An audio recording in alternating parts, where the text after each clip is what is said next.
Welcome to Humble Brags. We are back We're post back. New York. Post New York, full of energy and inspiration. So much energy and inspo. And we had a nice episode about that in New York of both of us. So yeah, that's probably would have already been live by the time we release this. And what a way to bring it back. What a way to bring it back. Today we have the brand Waterdrop and we're joined by Tom from Clearer.io. Clearer.io is the sponsor of this episode and the last one and the next one. So super excited to have Clearer.io here with us with Waterdrop. Welcome, guys. Thanks so much.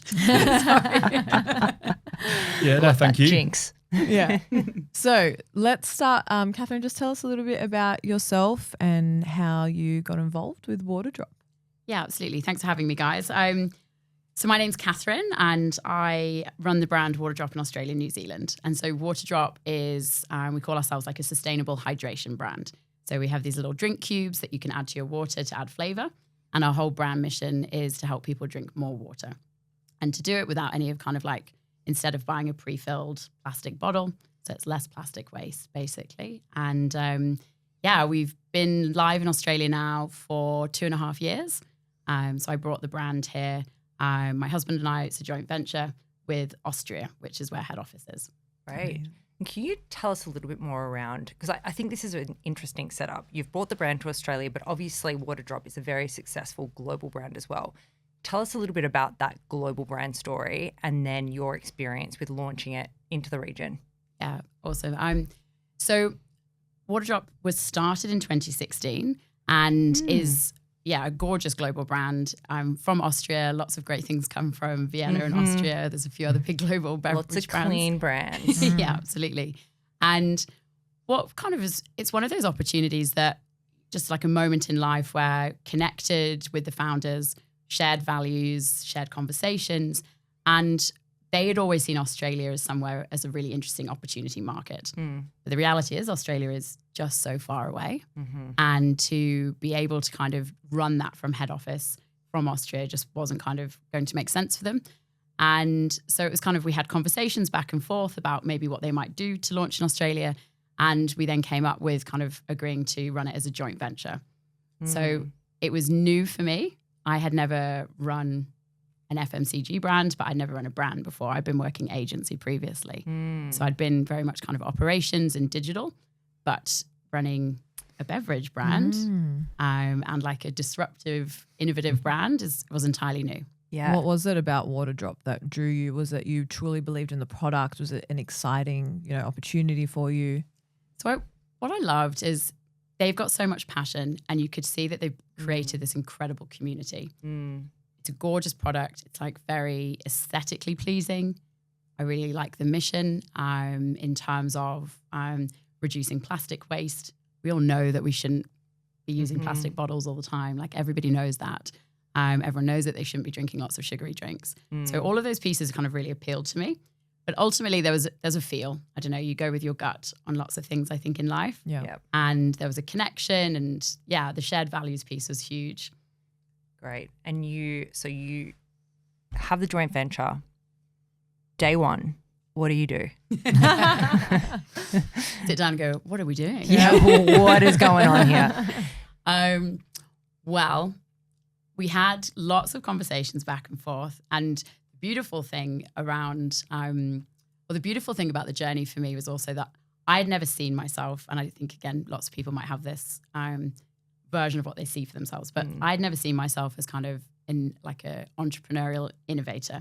So for me, being able to have this product and then be able to kind of take the product to market was so exciting because I didn't have to focus on the product innovation. So it's kind of this perfect fit for me. But we ultimately got like the keys to like drive it. So, they had a Shopify website set up already. So we were just basically localizing it for Australia. So all of those pieces, you really like was straight into it. So you kind of catapulted immediately in some ways. Yeah. Because there's some frameworks and they already have a great conversion rate on the website. So it was about then kind of saying, okay, like this is the bit that I know best, which is marketing products. Yeah. Yeah. I'm really interested in that adaptation because obviously when you go from one market to another, there's so many differences. Was there anything that came up along the way where it just didn't translate to the Australian market as it did for them in the other international markets? And Were there things that you just had to do differently here? Yeah, that's interesting. It's hydration. I mean, Australia is so primed for this product in lots of ways because it's just, hot, right? Like it actually does. We do have some seasonality now, which we can see, like us marketing iced tea with lots of ice imagery during winter wasn't actually our most successful campaign. Funny that. Funny that. So one of our challenges is certainly that we're running off the global socials. And I've chosen strategically for us to continue to do that. You know, we've got 750,000 followers on Instagram for Waterdrop globally. And people have said to me, what about having a Waterdrop Australia, Instagram? Kind of just gone for us to really show our size and weight in market and to also leverage all of that incredible content, like let's stick with the main global page. But that's definitely a question that people go back and forth on me with. But one of those challenges means that seasonality is weird. Yes. So we do have winter campaigns right now that they're like, there's lots of imagery running for winter on the main socials. Yeah. And we're obviously heading into wildly hot summer. People are going to be like, this is strange. But in saying but it's also that, just true that it's just an Austrian brand. it's just an Austrian brand. And, you mentioned how overseas they managed to build a really, great community. And we hear that a lot around this concept of community. Now, obviously, locally, you've partnered with the likes of Australian Open as well as other local brand partnerships. How is that kind of translated from global community to local community? Really good question, because I think that's an ongoing conversation as well. So the Australian Open is a very global brand. And again, they have lots of global partners. And then that's where you kind of have this beautiful intersection of global-local and trying to continually kind of make it relevant for all different audiences. But it's this huge opportunity for us. And so it's been this massive accelerator. But that was one of those things, Hannah, where it was like we started talking to the Australian Open 4 months into being live in market in Australia. So we were basically So you knew very quickly. Yeah. But a global brand. Yeah. Taking on one of the biggest partnerships you could possibly try to take on in Australia. Massive. I love That's that. huge. It was that was like I don't know if you ever want to have imposter syndrome moments. Yeah. Everyone's Oh, I like, get what it. are we doing? And it's like, this opportunity has happened. This is incredible. Yeah. And so I think for Waterdrop, the Australian Open has been a huge accelerant for us. And like the impact ultimately is felt most in Australia. Yeah. But it does put us on the world stage. Yeah. And so I think, the broadcast, it's got huge reach in China, which is a market that we can explore. There's so many reaches of that. But certainly for Australia, it has been very big for us. And it's we've seen a huge amount of growth this year in particular. Sometimes hard to measure partnerships like that. Absolutely. How do you see it in terms of brand awareness? Is it like the sentiment which eventually you sort of see in the revenue over time, or are there any other things you look at to know that that partnership is successful? So the great thing about the Australian Open partnership and my beautiful product placement is my Australian Open water bottle in front of me, is that we have a product. So for us, it's a brand partnership, but it's also a retail product. Yeah. So because we've got this licensing piece, we can track revenue and we get revenue from the partnership. And so that was, again, kind of strategically, would we have been able to, I think for brands looking at these big partnership pieces, there's so many different decisions you've got to make around, does it align for you? What's it going to achieve? How are you going to track it? But for us, the slightly easier part was that you actually kind of could start to quantify a revenue growth piece. And then ultimately these bottles, that's a core part of our product range, to just have a Waterdrop bottle. So all of those pieces then start to make a lot more sense. And I think a straight up logo partnership wouldn't have made sense for us up front. Yeah. So deep brand alignment in terms of that mission, that value, and then finding the right partners. Because I know that I also read that you've got a partnership with the Racket Club. Racket Club Sydney, going deep into the padel and the pickleball space, which is amazing because it's really bringing to life that lifestyle element of hydration and what it means. And I think, Hannah, it's about finding those partnerships that, so for us, the reason that we, I started talking about money first, didn't I? I'm like, oh, wait a second. But no, the reason that the partnership with the Australian Open really works in terms of, the Australian Open is an iconic brand. Yeah. They're fantastic to work with and it's a lot of fun. And luckily, I'm also a huge tennis fan, so that works too. Makes sense. That works. Yeah, that helps. But the reason that we have this is that we've actually got the water contract with Tennis Australia. So we're the Evian of the Australian Open. And was that an Australian exclusive partnership, or had that been globally and then translated to Australia? So this is, so the Australian Open basically said they wanted to have a water partner, but not plastic bottles. They wanted to get rid of plastic bottles on court. So through us creating the Australian Open Waterdrop bottle, we created what we call the official player bottle. So we provide them with a huge amount of bottles for the players to use on court. And that removes 97,000 plastic bottles from just the Australian Open. Wow, Grand Slam. 97,000. That's how many plastic bottles they go through in a Grand Slam tournament. And so that's a huge amount of plastic waste. Yeah. And tennis has had this ongoing challenge that they continually kind of battling. You know, it's a sport that requires a lot of hydration. And no one's going to deny someone drinking 4 liters of water during a match, right? And so that was the push and this kind of vision for the Waterdrop and Tennis Australia to come together to say, we're going to eliminate all of this plastic waste.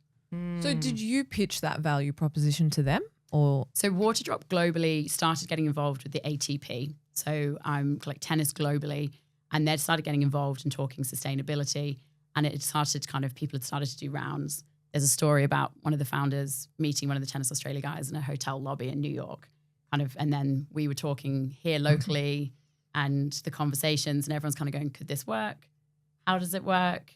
What can we do with it? And everyone getting very excited about the potential that actually we could replace plastic on court. And Tennis Australia is so committed to their sustainability and environmental impact. So that, again, just for us as a brand, just ticks all the boxes. So honestly, it's the perfect partnership. it is. In so many ways, it's actually the perfect partnership. You know, you could not pick a better kind of co-partner from a mission and value perspective, but also on a pure product level. Yeah. So the licensing as well. Obviously, it takes a little bit more initial investment. And we provide, as part of our contract and engagement, we're providing them with a lot of bottles and a lot of support on that piece. But again, what sport do you sit and watch people drink water? True So that. again, Yeah. great product placement. Ideal. Yeah. The challenge, obviously, from a brand piece, which you're talking to, and we've actually just got tracksuit, Yeah. Oh, which I'm excited for. Yeah. So that's Okay. good. We've just Let signed us know up. how it goes. Yeah. I know. I was Yeah. like, they might have had like their longest sales process ever. Yeah. I started talking to them like 2 years ago, Yeah, and I was like, we're almost ready. Not Yeah. ready. Okay. Just super. I'm like, I just keep watching all these things. They're like, but you're a partner of the Australian Open. I'm like, but we're still lean. Yeah. Yeah. Brand awareness, it's hard. It's hard Really to hard. make investments with brand awareness. And you want it. Yes. But so sorry, I've totally so we started doing tracks so we can actually measure that brand Yeah. piece, Beautiful. which will be really interesting to see. Yeah. Let's pivot on the point of tracksuit. Let's pivot to tech stack because obviously you've had you've been able to pick up a global tech stack and then localize it and run with it. This is obviously tying in Clearer.io because you're a customer of the product. Would love to understand a little bit more. Long-time customer, right? Long-time customer, which is fantastic. Let's dig a little deeper, unpack what you're using, what's working, what you love. Not just with Clearer.io, but I think holistically in the tech stack. Yeah, for sure. I think we came on, Waterdrop Global was a customer for the reviews piece, like 7. Yeah, I mean, probably like Long 5. time Yeah, customer. 5, like literally 5 Wow. years. When we first launched our Berlin office for Reviews.io. This was before Reviews.io was part of the Clearer suite. And Waterdrop became an early customer then. Yeah. And then really part of Reviews.io becoming part of Clearer, and then another product sort of joined as well. And Waterdrop had been using Address Validator, which is one of our other products. So it was very early days, and then it was this sort of when Kat sort of decided it was great to sort of see this expand into this region. But something we've helped Waterdrop with globally is with that sort of global reach from a trust perspective. It was with having sort of an agnostic platform, Waterdrop had, been with Shopify a long time, but had other platforms and And, I think having sort of that global reach was something we sort of helped them work with. Totally. And I think, so again, that was, amazing to be able to launch in Australia with reviews. Huge. Massive, Yeah, because so you're basically starting with 5 years worth of collective Advocacy, data. especially for and a advocacy. beverage, it's so important. Yeah. And you're selling something that people have never tasted online. Yeah. And we started entirely in market, just D2C. Yeah. And so to kind of, we are actually now 5 million happy customers. Yeah. Wow. I know, That's amazing. everything's being updated. It says 3 million on the I website. know. Just saying. You got to change As that. I was saying it, I was like, it's just being rolled out. Yeah. I think it's all the work Kat's been doing in Australia. It's just got the extra 2 million The extra reviews, 2 without a million, doubt. yeah. But no, so when we first launched 2.5 years ago, it was 2 million happy right. customers, and we've gone now to 5. I know. Amazing. That's You're like, unbelievable. I'm a marketer. That's not what it says. Note to self, go update after. It's great when you're talking in millions, just FYI. Exactly. You're like, oh, just another, Just another million who matters. But that reviews piece is huge. So to have it all integrated, to be able to sync it up across countries, localize it, and then kind of grow it is that's what's the word? It's just vital. Yeah. I think every brand does need it and all of those pieces, but it's just got to be embedded really easily. And then we've got with that, like the Klaviyo flow to get the reviews. I think we've optimized that pretty well as well, I will say, in terms of just kind of that, we get a really strong amount of reviews coming through. I mean, when you're getting that much scale, like even we were talking about 3 million and now it's at 5, you've got to be doing something right. Yeah, and people are reviewing and engaging with the product. So again, we've kind of, through global and through Australia, we've just continued to just test when the right timing is in terms of the product to get the feedback on it. But it's really seamless. And then we have Klaviyo flows as well. One of our top kind of Klaviyo flows is literally just a stream of all the recent reviews. And so then the reviews are really up to date as well. So it's just that's kind of set in as a synced embedded piece, which again just builds trust that people need it. And I think the UGC that Waterdrop collects is amazing. It's such a strong brand and present at so many sort of cool events.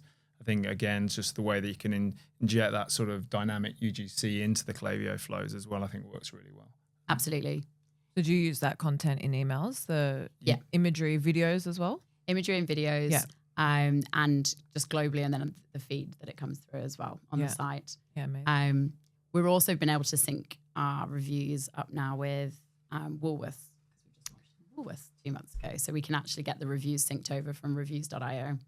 To show on Woolworths website as well. Fantastic. That syndication is so important, particularly if you're operating in multiple channels. Yeah. We've had to do a connector, but it's all those reviews that we've been able to upload, and it's so powerful because people, again, on Woolworths website, they want to see those reviews, and we've done such great work collecting all of those reviews that now we can just move those over and have that there. So that's huge. Yeah, that is. So you're obviously operating in different channels now. D2C was where you launched, but you're now going into retail. Are you excited? Like, what's the next iteration of that? I can see Woolworths being step 1, but then there's so many other channels you can sell through. Well, this is one of those beautiful moments in life, where you just realize that you've started to go to that next phase and stage. And so, since we launched, kind of there was a lot of using partners for lots of different things and quite a lean team. So I've got a B2B sales director who came on a couple of months ago who is highly experienced in FMCG and scaling and grocery. And we have a distributor who we use as well. So Hannah, my joy is watching it all just happen and not being fully involved in it all. Yeah. And he just, I know, I got off a call with him the other week and he just was like, oh, by the way, we've just got this account onboarded now as well. And I was like, oh yeah. I'm like, fantastic. Just like a chill update. I'm like, I'm very excited about that. And I can't believe I didn't even know that was happening. So Woolworths has gone well. I was extremely nervous a few months ago about it. Yeah, because there are some brands when they are selling into the big supermarket chains, I know that whole process can be rather... You've got to be ready for it. Tough. Yeah. Any tips for brands that are potentially looking to embark on that journey? What you'd recommend? How you do it differently? Yeah, absolutely. I think everyone's got their own journey, and I think we wanted to just make sure that we've got a very strong tech stack with Waterdrop. We focus very much on that D2C piece, our community and building that piece. And people continually kind of say, oh, when are you doing grocery, or when are you going into this? Like, when are you going to expand and become more omni-channel? And kind of questioning again, maybe were we doing it not fast enough? And then obviously having the Australian Open partnership, you also want to make sure that you're leveraging that in the best way, and you've got reach and you've got accessibility for everyone. So for me, we could have rushed it and we would have messed it up. Yep. There just is a reality from a logistics perspective that I think you could go too fast. And this year it was still extremely to make it all happen and to make it happen right, and all of those different pieces in terms of being able to deliver on the stock and have all of that demand planning and all those pieces. You do need to give yourself time to do that. And what I'm really excited about is that we launched in Woolworths and it went nuts. So good, because we'd built a community and we've built that piece. So, I think you get one chance at it. Yeah. And I think there's a lot of pressure for people to think that they should be doing things faster or. Amazing. Yeah. So build the right foundation first before you don't go just too because soon. Everybody else is. Yeah. People are going to have different journeys, and maybe, again, people, if they've got experience in that, but that wasn't an area we had experience in at that core team at that time. So again, you focusing on what you know best and doing that, I think is probably where we've tried to always kind of stay in the best lane and deliver at the best level and not try and do too many things. Yeah, it's very important. Tom, I'd love to quickly hear from you as well, because I think it's so lovely that you're here with one of your customers, and I think we saw from the last episode as well that you forge really great relationships with your customers, which is so important in this market.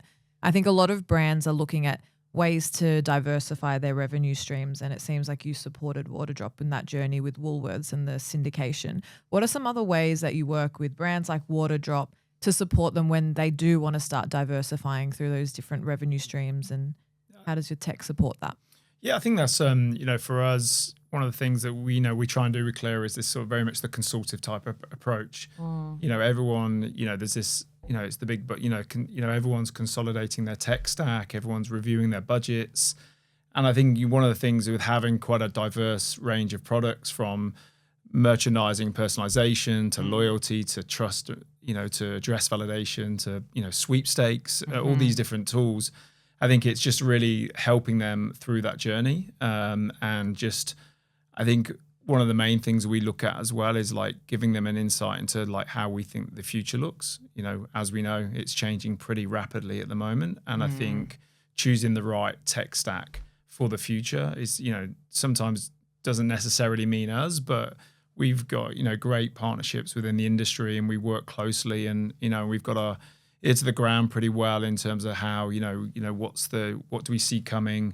How do we see, for example, how do we see loyalty in the future and beyond, and those types of conversations. So, we've got a fantastic local customer success team. Our local partner managers, it's a big thing. When we launched within the APAC market, one of the main things we launched with was not a sales team, where we launched with a support team, a customer success team. They were the main areas. And so, it's laying those strong foundations. So that's what sort of led us to have, long-term clients like Waterdrop as a global client, but then we've built those relationships with large sort of clients locally, like, Universal Store, who's been with us a long time. We've been through a whole Magento migration with them and other things as well, with a Co as well is another sort of great local brand. It's that sort of consultative approaches we really try and work with. And again, if you get these sort of local needs where, Woolworths is a fantastic opportunity for Waterdrop. It's something they, all those amazing reviews they've collected, how can we make that happen? And that's where we sort of work one-on-one with clients to, find a solution really. Yeah. And I think it is, just to add to that, because the local team piece is really nice. And we've seen each other, we'll see each other at events and kind of catch up with the team. And I think that is just when you're in the industry, to have people that you just, we have a Slack channel that we can just chat on and just kind of run things past. And I think that is the bit, is that I know that the team know the business, and then you can just kind of ask random different pieces. Literally, I think I got someone to help me out the other day with something that I was I'm sure you've shown me this before. They're like, can you show me again? And they're like, it's fine. Let's go through it again. Yeah. And I think that is the piece. And it was I'd never felt fully sold, I've never felt sold to. But it was that thing of just going, you should put the address validator on. Have you got this? And then you're just like, well, that's a no-brainer. Yeah. But it's the small things that make all the difference. Totally. And sometimes you just and don't it wasn't know. like, Kat, I want to pitch you this. It was Yeah. just like, oh, have you not seen this yet? Like, how are these things going? And then, oh, I can see this opportunity for you. And I think it's that you want to have, that you kind of go back and forth Yeah. on. I will say, in every interaction we've had with the Clearer.io team, like, it's so obvious how much they care about their clients. It is like, it just comes through and really you can't strongly. fake that. You can't fake Yeah. that. And you can also Team see how style. much Well the client, done. like your clients love you and love the team. So I think that's a really lovely ode to the partnership. Totally. Yeah, and I think if you just, we launched in the APAC region in 2019, and we've still got a large proportion of the team from 2019, from when we first launched. Do you? And yeah, absolutely. great. I mean, and I think that's for them, and they've been on the journey, and they've been on the journey of reviews being sort of this bootstrapped sort of challenger brand to the big players, and sort of winning in the market, to now being part of a larger organization, but still, we've kept that sort of local team spirit, which is really important. And we've acquired, we're very lucky to have, some of the biggest brands in APAC, using our range of products, and that, a lot of that is, again, it's through that sort of relationship that we build with our customers, because there's different huge challenges even now. If you think about it, just over the last 3 years, what's changed within tech stats, within sort of the e-com world, with tariffs and all these other things that have come in, we've been there, and if we didn't know the answer, we've made sure we've connected them with someone that does. Yeah. And what excites you? You're talking about the future and how you're able to sort of be forward thinking for your brands as well. What excites you, whether it's, I don't know, the most exciting product in your suite, but what are you excited about for the future? I think, personalization is definitely the most exciting thing. It's, we've done a lot of work in that space with Boost Commerce, with that product, from being, quite a sort of entry level search and filter product to being, a huge player in the merchandising personalization space. So that's, that product's been on the most incredible journey with AI and everything over the last sort of 2 years. We bought the product in June 2023. And so that product's been on an amazing journey. I think in the next phase of that journey, we've just launched only like a few weeks ago, this really deep integration between reviews and Boost. And that's like, putting review sentiment into search, and really making sort of attribution and trust part of the search experience, the personalization experience. And then when you sort of come in and you sort of see, what's happening with, we sort of, I suppose we look at it as like the grounding data layer, and how that data layer is going to be a big part of personalization in the future. We talk about Shopify storefront MCP. What does that look like? And I think, the roadmap we've already, built around that, and how that personalization, that dynamic experience that the, both online and offline using the Shopify ecosystem is going to work out. And, that's, a long answer, but something that we're super excited about with Clearer. Yeah. With the age of AI, personalization and discovery become vital. Because, I think that there's a very obvious new channel forming, i.e. ChatGPT, but that is going to be the starter, I think, of many different places and areas that people can shop. So discovery, brand awareness becomes vital. So I think that's very It's all exciting. the trust signals then as well. Exactly. I mean, I could What's really real. geek out on all of this. Oh, I won't bore you, but Yeah. We'll do it another it's episode. it's There's a whole episode there.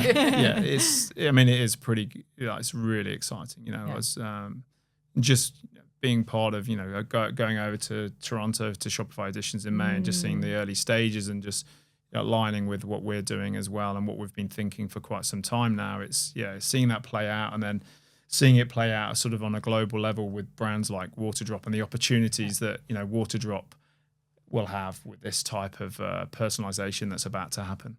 Huge. Very cool. And I love not having to think about it. Yeah, totally. And knowing that you've just got the right tech stack that's going to keep evolving. You just focus on exactly. hydrating people, Yeah. and they'll deal with the tech. And on the flip of what I was going to say when we talk about AI, because people talk, obviously there's so much AI chat these days.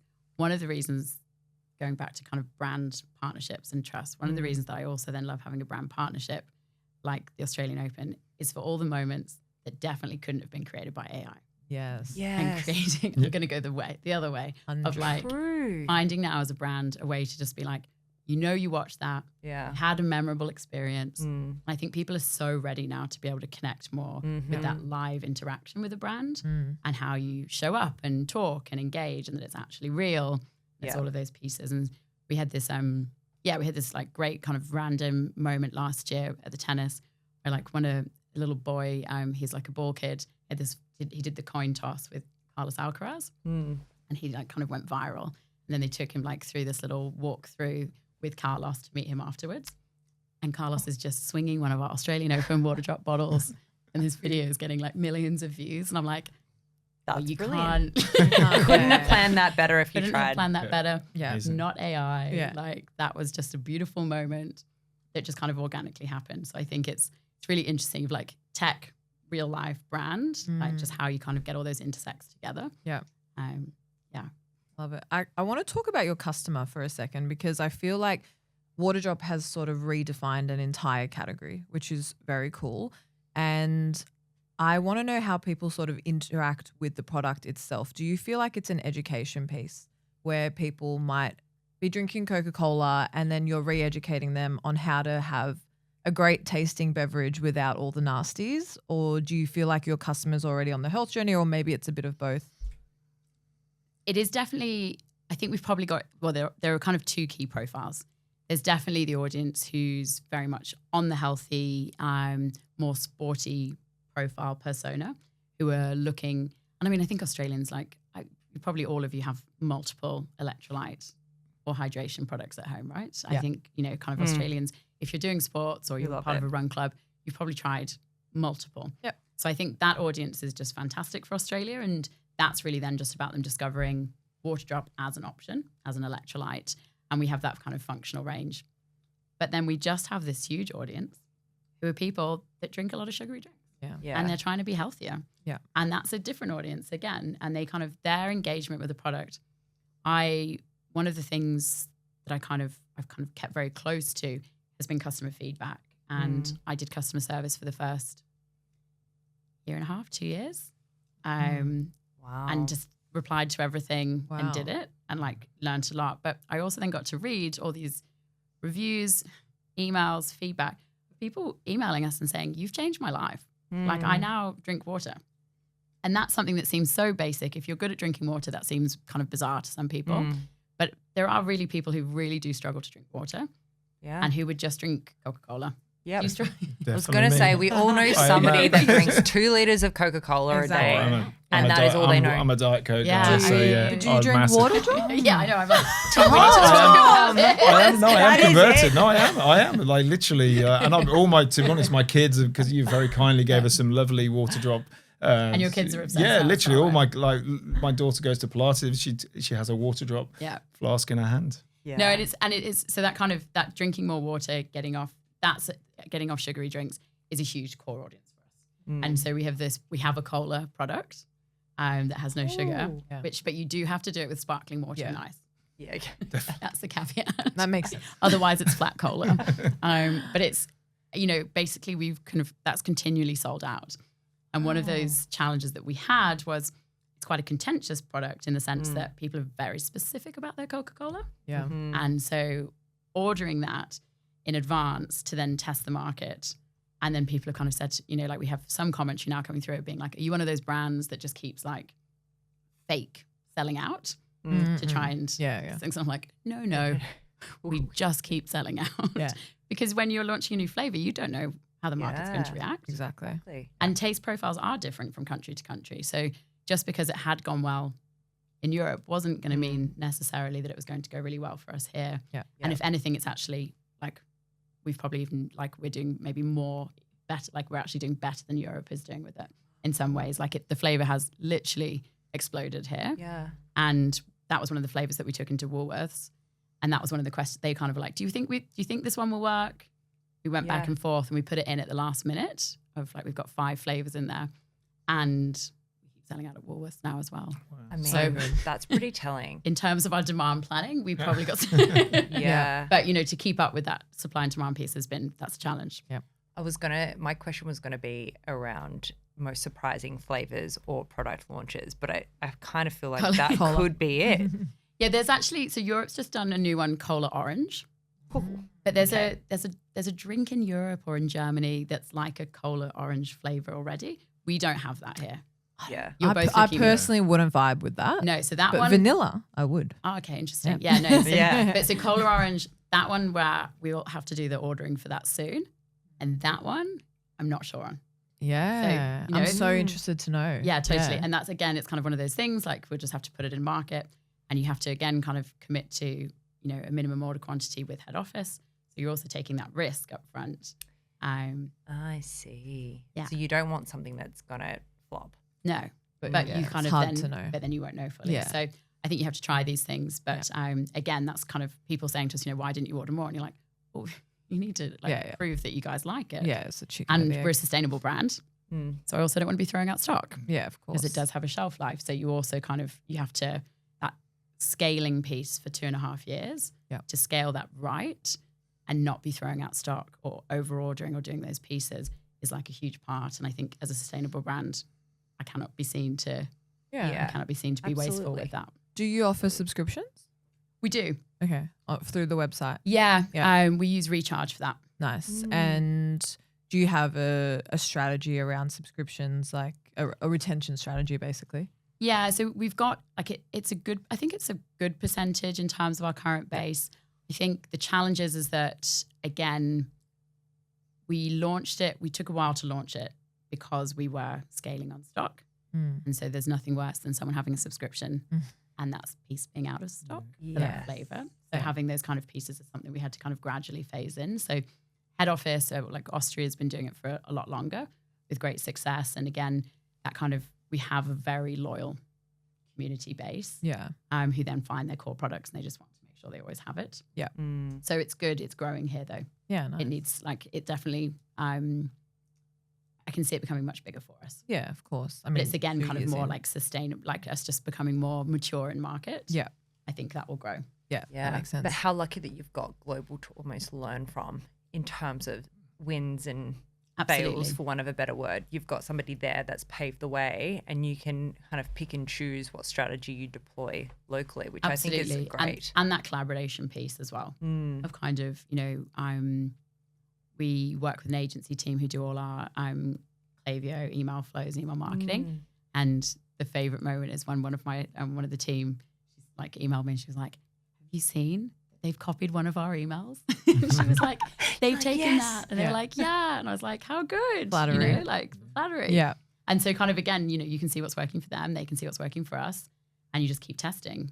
And it's the same with ads, obviously, as well. You kind of, you've got this global base, which is great because, again, it's kind of marketing is such a huge piece of it. And so to be able to learn from one another is fab. Yeah. Do you have a particular channel that is performing the best for you, marketing right now?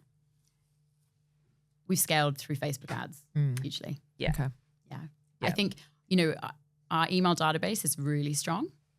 And we just launched our Waterdrop Days sale yesterday.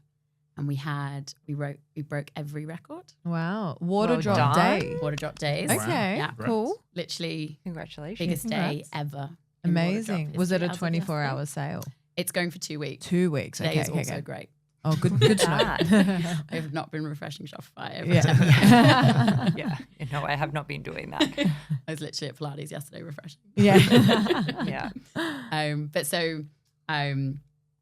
that, you know, that was email database and then it was hype ads on Meta. So kind of the combo. Yeah. But I think again, like organic social for us hasn't been a huge play here. We have primarily just advertised the content that we want out there. Yeah. So right. that's something Okay. different in terms of there's lots of people who are doing the founder-led Yes. organic community content in those pieces. And Yep. we've done a lot more paid. That makes sense Yeah. for your industry. Yeah. Instead of influencer style marketing. Yeah. Yeah. And then the Australian Open. Yeah. Right. So again, choosing where you invest Yeah. because that's a real challenge and a real juggle because you could try and do all of the things and that's also just not feasible when you're scaling also. Yeah. We've heard a lot of threads like that over the, you know, now multiple conversations we've had. You know, community first, build the foundation. I think the reviews piece is a really interesting and obviously incredibly impactful and effective strategy, that has kind of come up before in other conversations, but that feels like a much more winning strategy than going straight into influencer marketing, as an example. But for us, you know, that piece of trust, to not leverage it would be crazy. Yeah, absolutely. Exactly. So to be able to, like, all of our ads launched in 2023, all of our ads launched with the 2 million happy customers. Yeah. As like just in every single. I think a lot of people just see it, you know, obviously reviews is like a must have and they see it as a simple strategy. But as you said, it's how you leverage it. So what are you pulling from it? For example, what B2C furniture, we use Tolstoy now, but that's pulling all of the UGC onto the website, which has been a game changer. So it's about, okay, you're collecting all of these amazing reviews, but what are you actually doing How with is it being embedded? Yeah. How is it being marketed? Yeah. Where are you promoting it? Absolutely. 100%. It's integrated at every stage of the funnel for us. Yeah. And I think, again, it's powerful. And then we have a really engaged VIP community on Facebook as well. And they're like fantastic and wonderful and bizarre.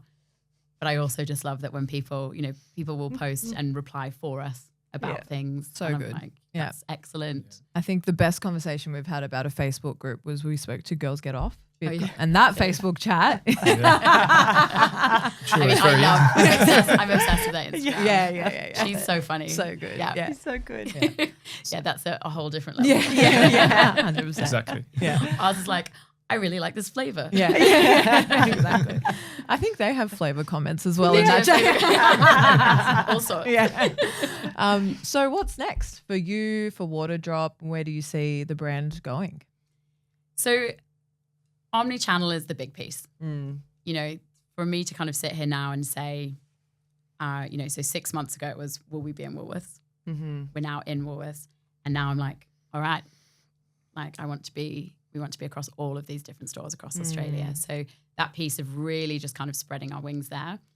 Same with, we're not in New Zealand retail yet, but we've been scaling D2C in New Zealand, and that's like our moment's coming with that.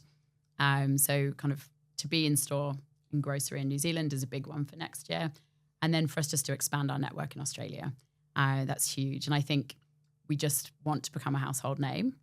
We're not there yet. Yeah. But that for me is kind of the biggest piece, that you could turn to someone and say, I know Waterdrop. Yeah. And you've seen it, and it's not just about the tennis, it's about the hydration and the bottles. And then my personal way of knowing that if I've made it is if Pilates girls have Waterdrop bottles. Yes. Yes. Yeah, I understand. When I go to a studio and I see a random girl with a Waterdrop bottle, I literally you've just have made to it. control myself. Yeah. So it's happening in Manly already. It is. Yeah. Right. You've got your daughter. Yeah, my wife and daughter are there with their Waterdrop bottles. So, yeah. I know. Well, I saw someone at the airport the other day and I was like, don't talk to them.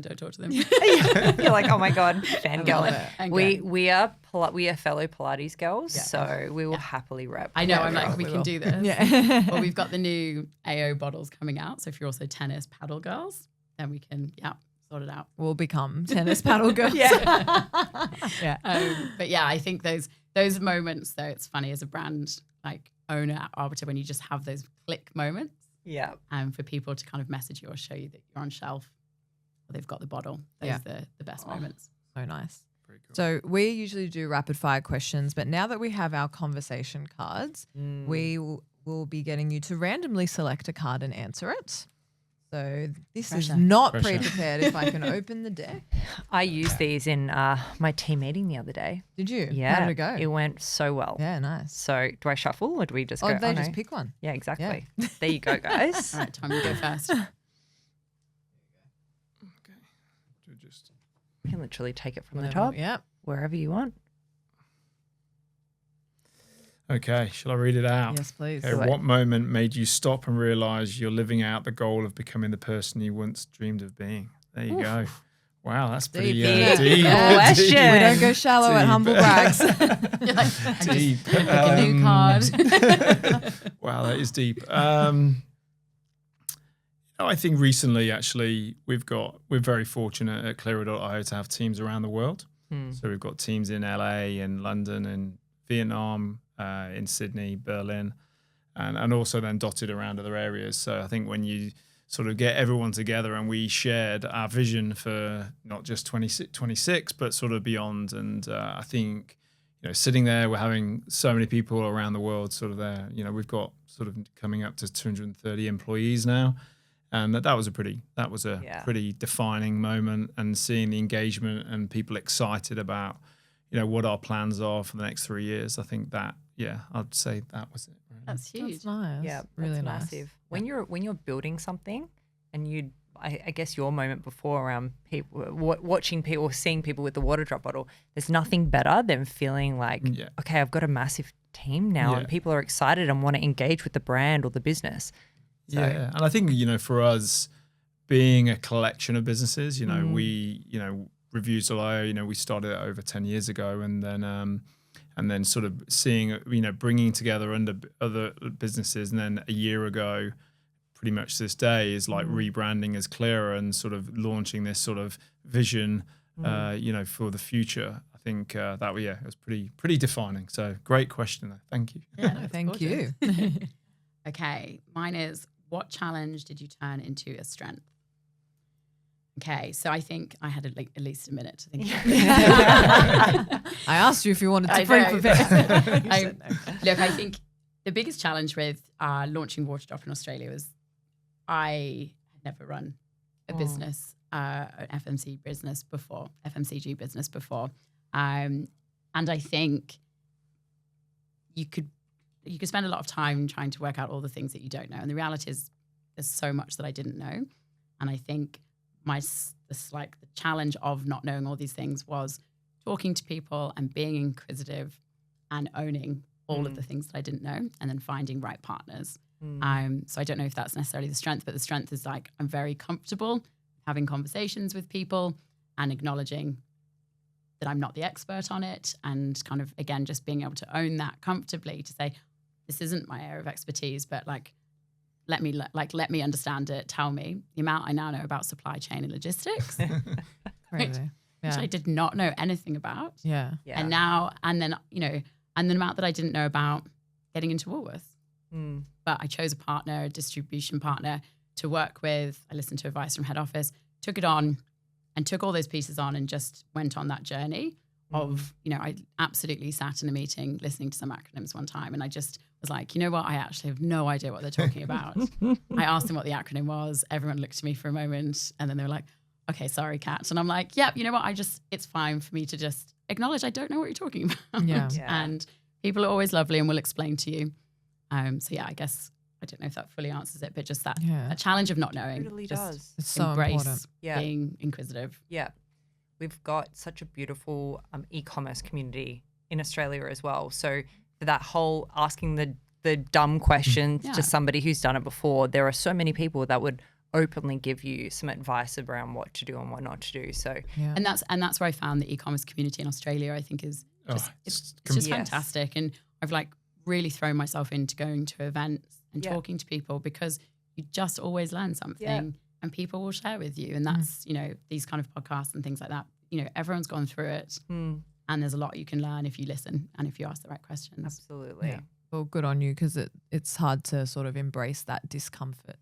But it takes the right attitude to be able to do that. And so many business founders, when they begin their journey, they don't know everything about everything. It's totally normal, but it's about how you approach that and your mindset when it comes to that as well. Yeah, and I think kind of, not just going, someone else needs to do it.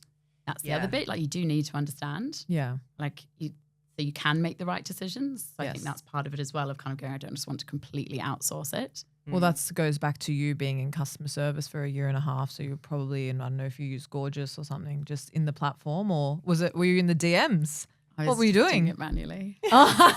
Perfect. Even crazy. There you go. we now use Proper bootstraps. I know. I had an alter ego called Jessica. If you get an angry email from Jessica one time, you're like, oh gosh, Catherine's back on customer service. Yeah.